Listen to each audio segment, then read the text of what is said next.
Scorpio, welcome to 2017. Happy New Year. This is Gwendolyn. Welcome back to the channel. I just want to wish everyone a Happy New Year out there.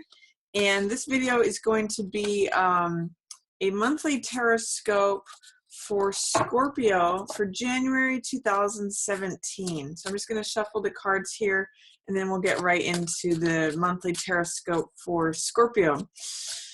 At the beginning of 2017, we are finishing up on that last week of the Mercury retrograde in Capricorn.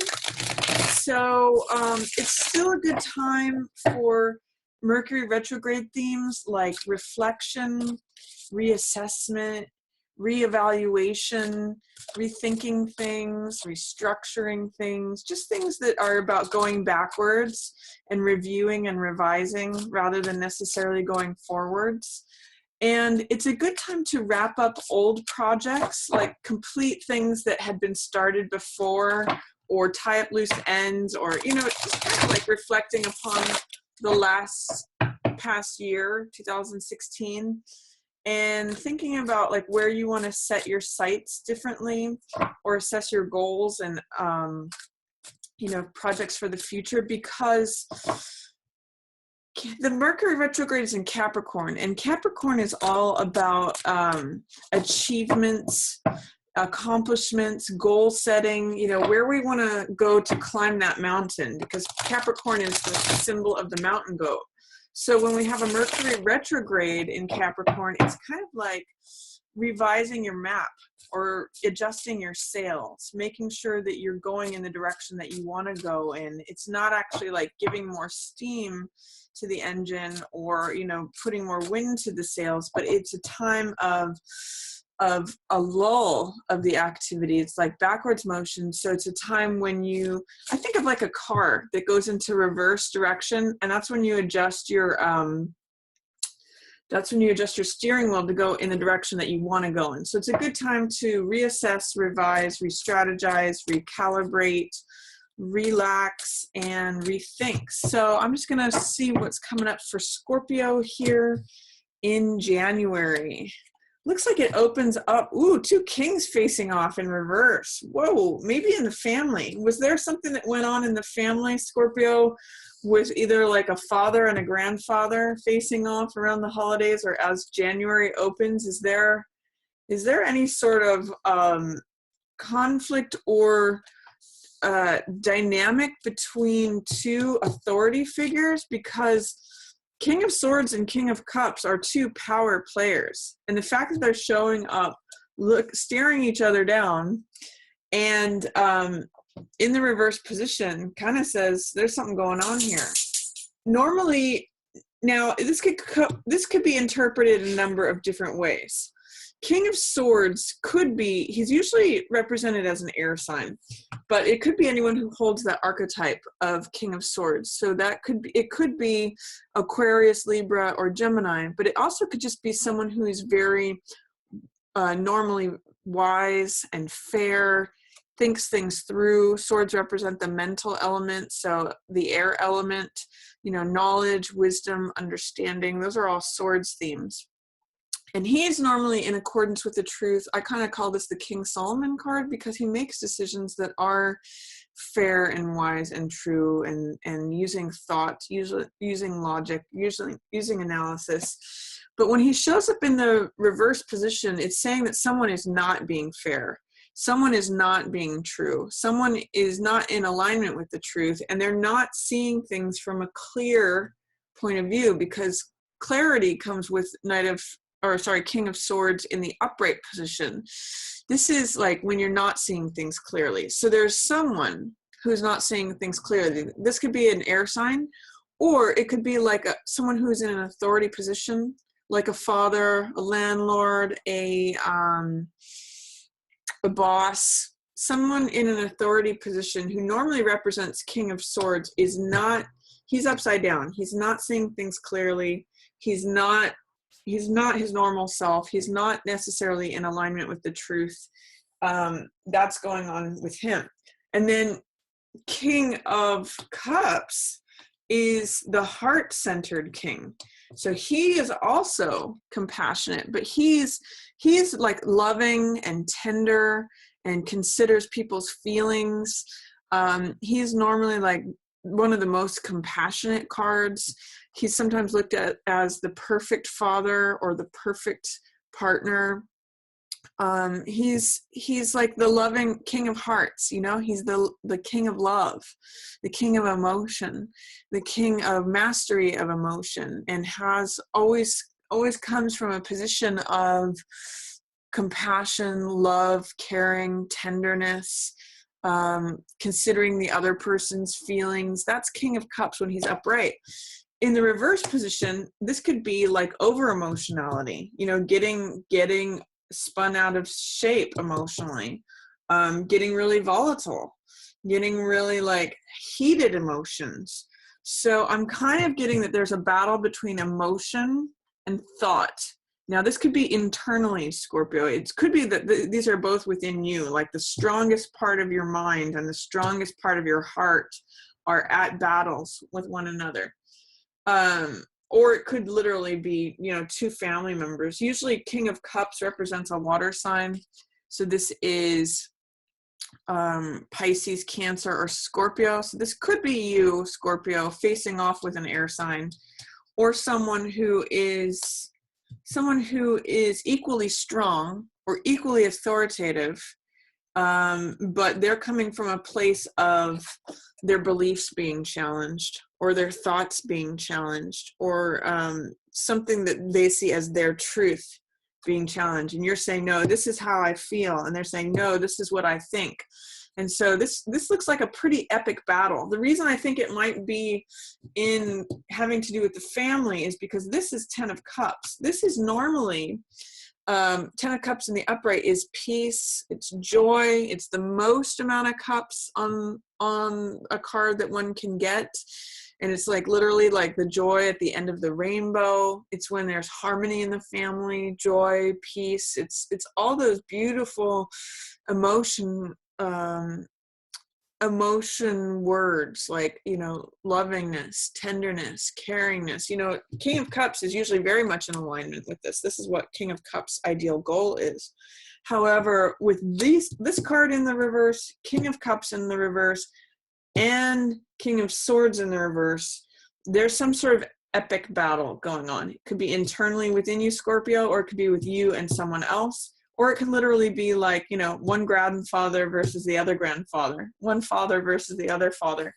The reason I'm saying those as male archetypes is because they're showing up as kings. So this person who rules this part is confronting the person who rules this part. And it almost might be that you're defending your family, Scorpio, that I'm seeing, you know, against this maybe outsider. I'm not sure, but it's something to do with the family, something to do with disrupting the peace, and something to do with an epic battle from someone who's coming from a heart perspective, emotional place, versus a thought and mind place. And this person isn't thinking clearly, and this person is out of whack emotionally. So be careful with, it looks a little bit volatile at the beginning of January for you, Scorpio. So I'm going to just say, push pause. The first week of January is a good time for you to push pause. And especially if there's a head-to-head battle, you know, it's a good time to pause and reflect anyway because of that Mercury retrograde. So I'm going to say whatever it is that is happening at the beginning of January, especially if there's a conflict in the family, or if internally your heart is battling your mind, push pause. After January 8th or 9th is when you can start taking action. This is Knight of Swords.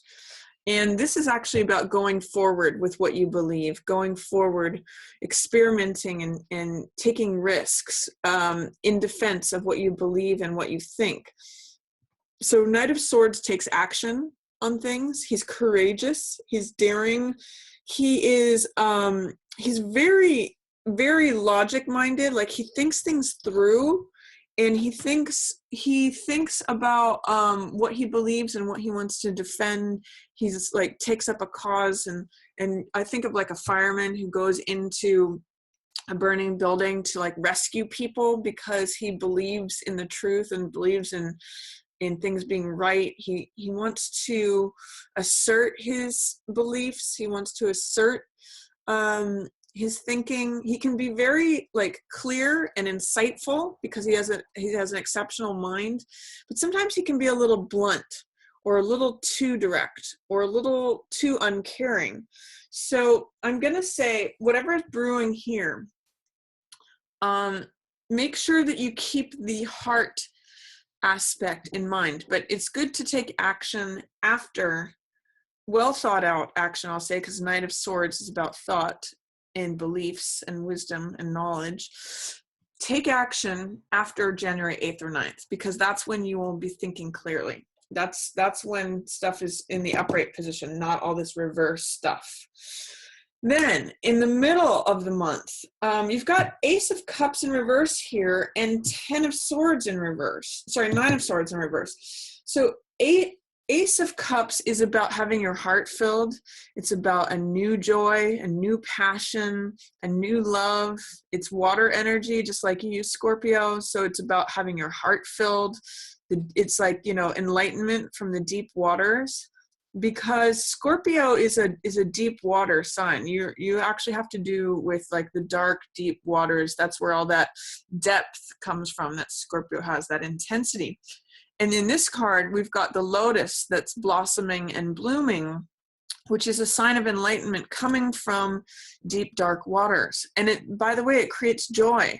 It creates peace. That's what this dove represents. And I call this card my cup runneth over. It means having your heart completely filled. So an ace is a new beginning, by the way. So it's like you have a fresh start available to you mid-January, but I'm seeing that you might have some difficulty accessing this Ace of Cups because of this tension or worry or anxiety. Could be related to money, or it could be related to the King of Swords in reverse, because this means being consumed in your thoughts. So 9 of Swords is a card of, you can see the hands are bound here, and I call this card making mountains out of molehills. So it's like, you know, we all have things that we deal with, some thoughts or problems or, you know, things that we have to consider. But if you take these 3 swords and make them into 9, you know, you can create a lot more problems. Or this is a card of worry and tension and anxiety. And it's usually having to do with your mind going in circles.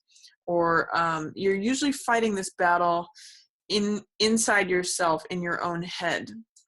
So what I'm going to say is ask at the middle of January, ask, is there a way in which I'm overthinking things and it's blocking me from accessing, you know, this new love coming in, this new passion, this new joy? It might be like you're starting a project, but that you want to work on creatively, or it's something you love doing, but you can't get fully immersed in it because you got all this mind activity, Scorpio. And one of the things I offer when I see this 9 of Swords card come up is that this is all air energy, which seems to be conflicting for you right now. So think about any of the other elements that you can get involved with to dissipate the mind, the air energy. So if you can get involved with earth, so that means like spending time in nature, connecting with your body, working, going outside, being like maybe gardening, anything that connects you with the earth is good. Or water, you know, go spend some time by some water, or take a bath, or go swimming, or go into the ocean, or whatever connects you with water, Scorpio. Or fire.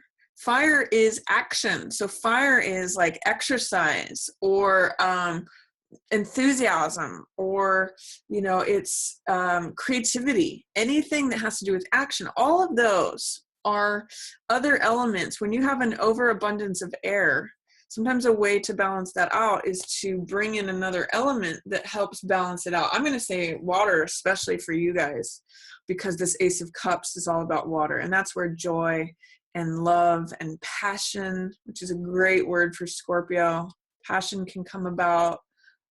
being totally filled emotionally and finding that peace. So I'm going to say go find some water.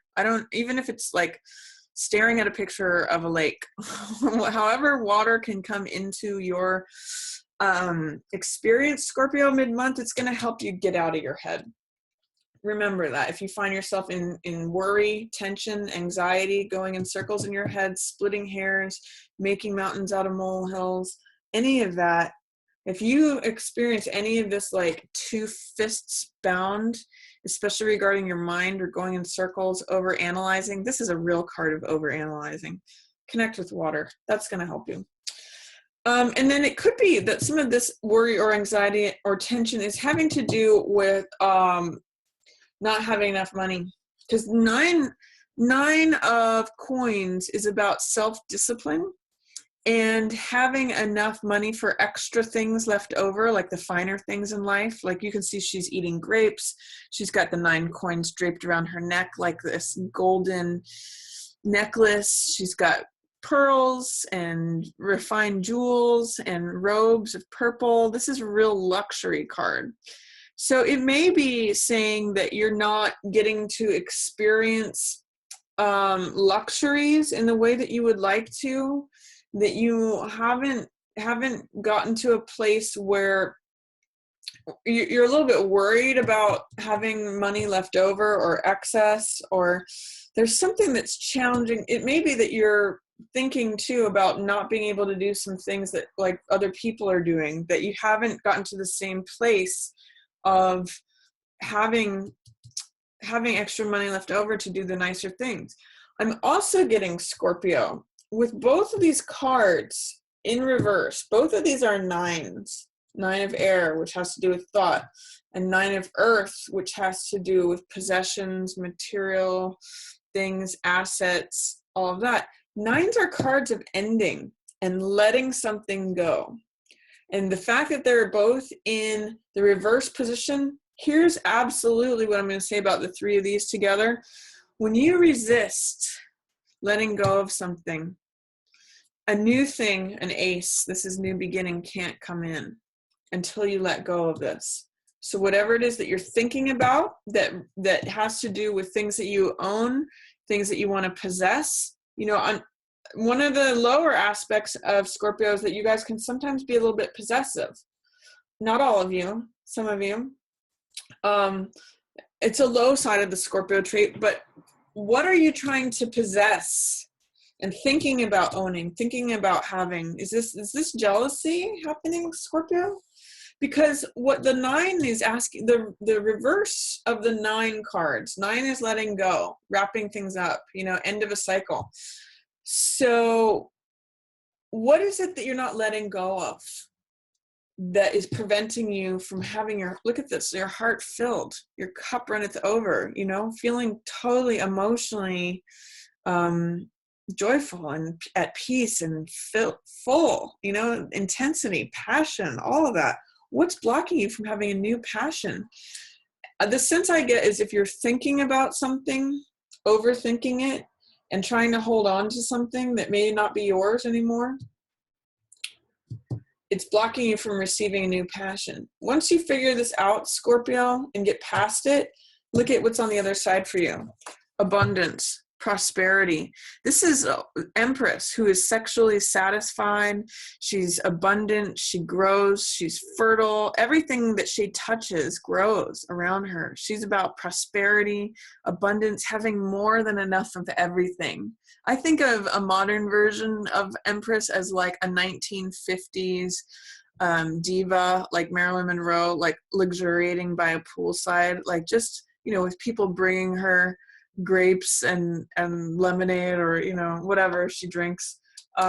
So this is feeling totally satisfied, totally full, totally like everything is blooming around you. She's often even pregnant because she's just satisfied in every single way. This is Venus, by the way. This is Venus energy, femininity. Has to do with fulfillment in terms of love, sex, money, sensuality, femininity, anything that has to do with like Aphrodite or Venus, that's her. So this is who you get to connect with, Scorpio, once you address what's going on here. So there is something you need to let go of mid-month. Stop thinking about it, or stop overanalyzing it, and stop trying to hold on to it, grasping it. Because once you let go of that, look what comes in, Ace of Cups. And that's where these two cards, it's about fulfillment. So I'm going to say, Scorpio, whatever it is that you're needing to let go of, ask yourself mid-month, what do I need to let go of? You probably already know, because the 9's energy are doubled here. So, and guess what else is coming up for you? New love. And things are changing. Tables are turning. So this is, in the upright position, some readers just call this good luck. When you see the wheel card, it's like when everything clicks into place. I look at it as like the evolution of time. When time changes things, I look at it as like seasons changing, tables turning. Whoever's on the top is going to be on the bottom. Whoever's on the bottom is going to be on the top. So this is like the tides are turning. Time is evolving. Time is changing things. Like time is happening and change is happening. So in the most simplistic way, this is just change. Change is afoot. So, and guess what? That might roll a relationship into your corner, Scorpio, or if you're already in a relationship, it might be time to focus on that. It might be a nice exchange of hearts, because that's what this is. It's exchange of emotion, exchange of hearts. Again, it's that water symbology that is your element, Scorpio. So this is a wonderful time. This is a great card for love affairs. It's a great card for marriage. It's just two people connecting on a heart level and giving their hearts to one another. So beautiful time, end of January for you, Scorpio, to connect with someone. But first you kind of have to connect with yourself and feel full. And then that changes things and you connect more with another. And then towards the end of the month, wow, you really do have something ending and opening and completing. Look at these two cards, both are like the 0 cards. What's funny is like they are the very first and the end of the major arcana. This is the very first card of the deck. And this is the last card of the major arcana. It's like the alpha and the omega. So, but they're both in reverse. So it's saying, what are you resisting, Scorpio, about ending and feeling free? Both of these cards are great cards of freedom. There's a way in which freedom, adventure, faith, feeling supported by the entire universe. This is the 0 card, and here's this big 0 here, which means potential, all things being new, all things being open to you. This is a card of faith and optimism and naivete, feeling like the world is at your feet, that, that all things are possible. This is a card of feeling totally complete and satisfied, like the end of a cycle, but ready for the new. This is like the portal. When this card shows up, then we recycle back to this one. So it really is saying that there is I'm really getting some sort of end for you in January, Scorpio. Here it seems like there's resistance to it. And here it almost seems like there's fear of starting something new. Look into that, Scorpio. Is there a way that you are fearing or resisting a new beginning? Because it's a beautiful new openness. It's really fresh energy for you, Scorpio. If you can let go of whatever it is that you're needing to let go of, if you think about the number 9, and then you think of the number 0, I'm actually seeing it here too. So 0, 0, 0, all things are new. The slate is wiped clean, is what I get for the end of January for you. And especially, potentially with this relationship, it might be a relationship that you've had and the slate is getting wiped clean. You're starting anew and you're afraid about all things are possible now. Like, wow, this is kind of scary. This is a little intense. But usually Scorpios can handle intensity. So I'm just going to ask you, what is it about a fresh new start that it's coming, by the way? Ace of Cups. This is resistance to it too. Is there a way, Scorpio, that you're resisting a fresh new start? Because 9 energy is saying I'm resistant to letting go. And then this is an ace. This is 0 energy. And this is 0 energy. What way are you saying, I don't want, maybe it's resistance to the new year. Do any of you have any resistance to letting the new year in? Is there something from the past that you're not wanting to let go of or that you're worried about? Just questions to ask, Scorpio, but it looks like you've got a new fresh start, especially towards the end of January. If you're open to it, that's going to be the word that I'm going to use for you for January. Openness. How do you connect with being open? So that's my reading for you, Scorpio, for January 2017. I hope you enjoyed it. If you did, feel free to give it a thumbs up or share it with another Scorpio who you think might enjoy it. And I just hope everybody has a great new year. As always, thanks for watching. Yours in the stars.